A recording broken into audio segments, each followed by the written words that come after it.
Hey everyone, it's Richard Metal Fan here, bringing you guys a brand new 2019 album review. In my last new 2019 review, as you can see below the title, today we're going to be looking into, oh my god, probably one of my most anticipated albums of 2019.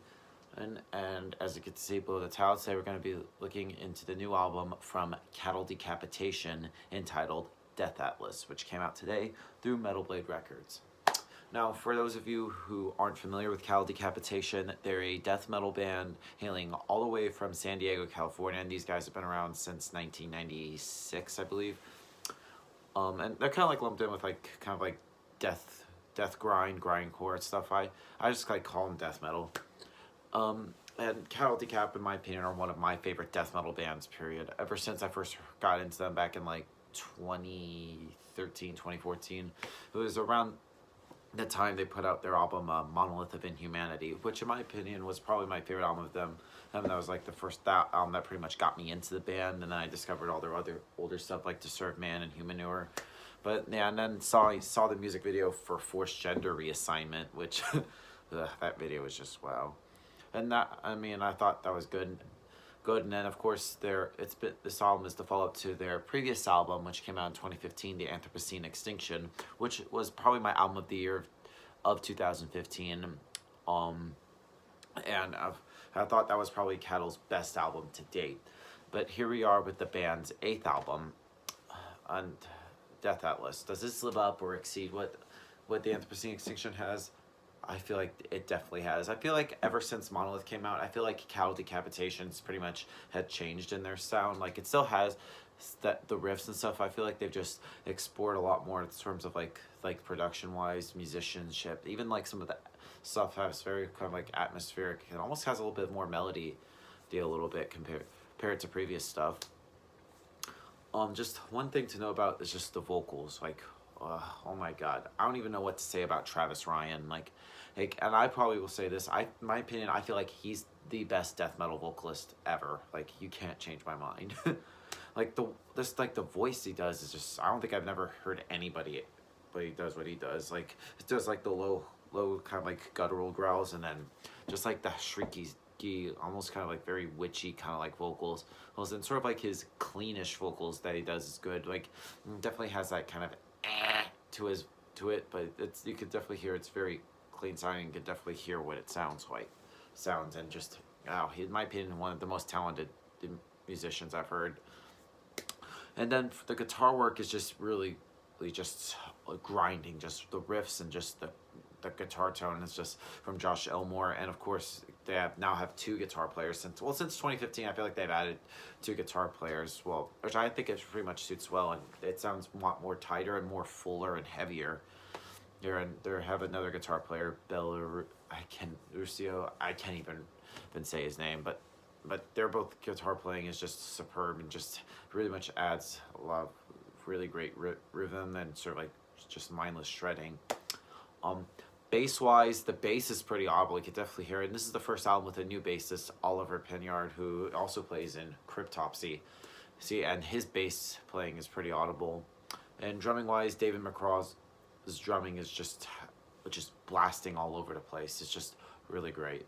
So without further ado, let's dive into this album track by track. Now, the album starts off with a little intro called Anthropogenic and Transmission, which is a pretty good intro. It's sort of like since the last album was called The Anthropocene Extinction, I feel like this was kind of like the end of like that, going into the next album, which would be the first track, which then we go into leading to the next song called The Genocide, which is a really great song. Just boom, right in there. It just shows that Decap are back, and it's just wow. And next up we get to Be Still Our Bleeding Hearts, which just opens up with just a fury of like blinding drums and just grinding riffs. And these are sort of like the expected things that Decap are known for. And however, despite sort of like those elements, they're freshly wrapped and packaged to stimulating a more kind of like a somatic effect. And it's sort of like honed to their sharpest and more sincere edge. And it's just wow. I'm sorry, I just can't even speak. This album is really great.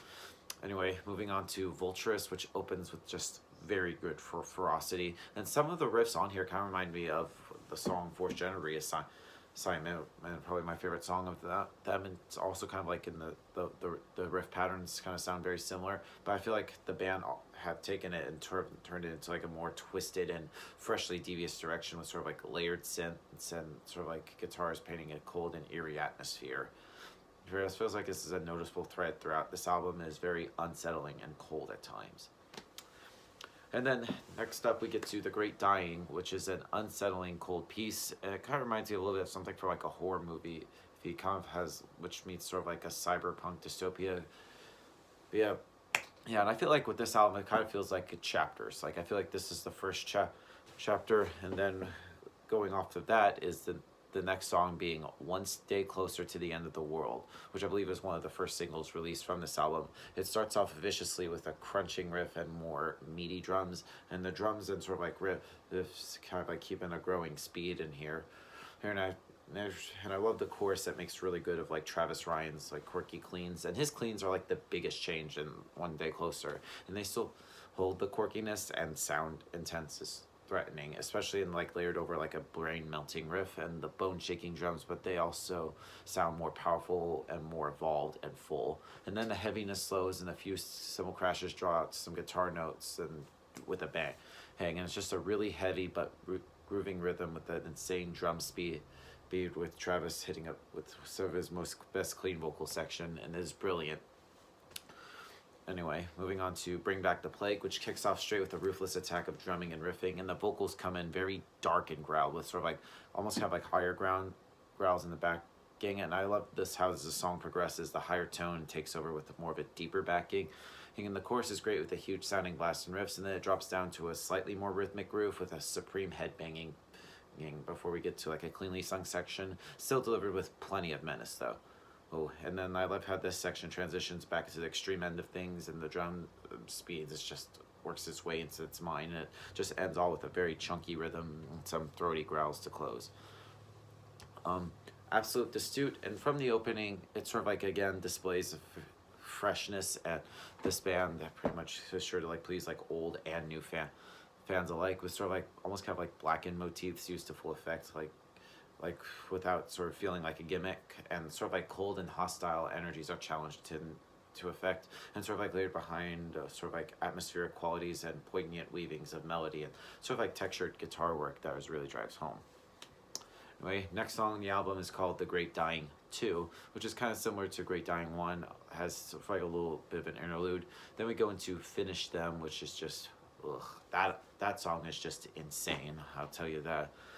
And then we go into the next song being With All Disrespect, which sort of like blasts us with some just punishment and I can't even speak today.